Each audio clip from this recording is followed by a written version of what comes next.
Yeah, I can imagine a situation where a person enters the workforce and they get blindsided by being asked to do something that they feel is incorrect, something that is not ethically correct, or maybe even misaligned with the company's own standards.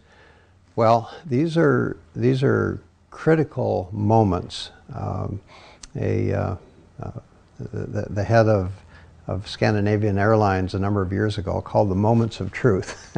And I love that expression because these are decisions that often have to be made in a very tight time frame. And so the first question is, where's my moral compass? And if the sense is that I'm going to violate something by making that decision, then it becomes a question of what you do about it. And that can vary in different situations, but I like the direct approach where you will go to somebody in the organization and say, I've been put in a compromising situation. I need your help in being able to think this through and respond appropriately, because I'm committed to following a higher standard.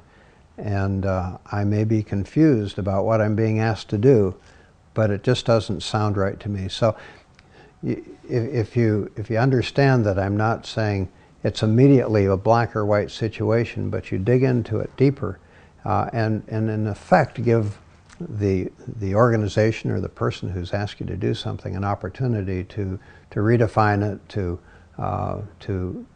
reposition the issue so that you're not being put in a morally compromising position. Now, that may or may not be effective. And if you find that you have entered a culture where you're time and again being asked to do something that is morally unconscionable, you're in the wrong organization, and you just have to face up to that and do something about it. But give it a chance to work, because we're all, in addition to the work that we're called to do, we're ultimately called to be salt and light. And I have had people come to me in my role as the executive of this company and point out things that are happening in the company that are inconsistent with our core values. Well, they get my attention very quickly. But because we have core values, and by the way, ours are three. They're integrity, excellence, and a profound respect for the individual. And if people find that what we're doing does not align with those, it's something that needs to come to the surface.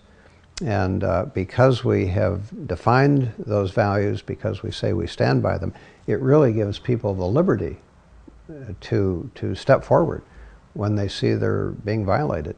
And I can think of several examples of where people have bravely stepped forward and said, I think we're violating our core values, and it's given us a chance to correct it.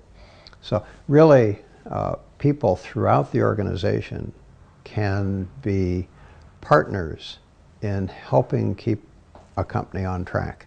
And it can't all come from the top. It really has to come from the organization.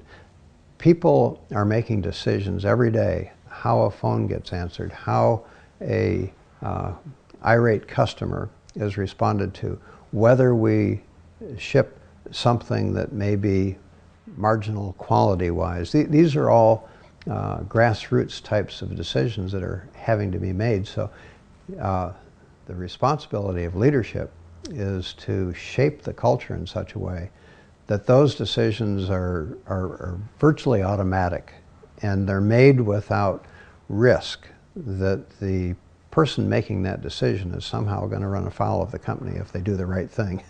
We want people to have the liberty to do what's right, and we want to give them a framework where they have a common understanding of what is right and what is wrong, so that it's in their DNA just as it's in the corporate DNA.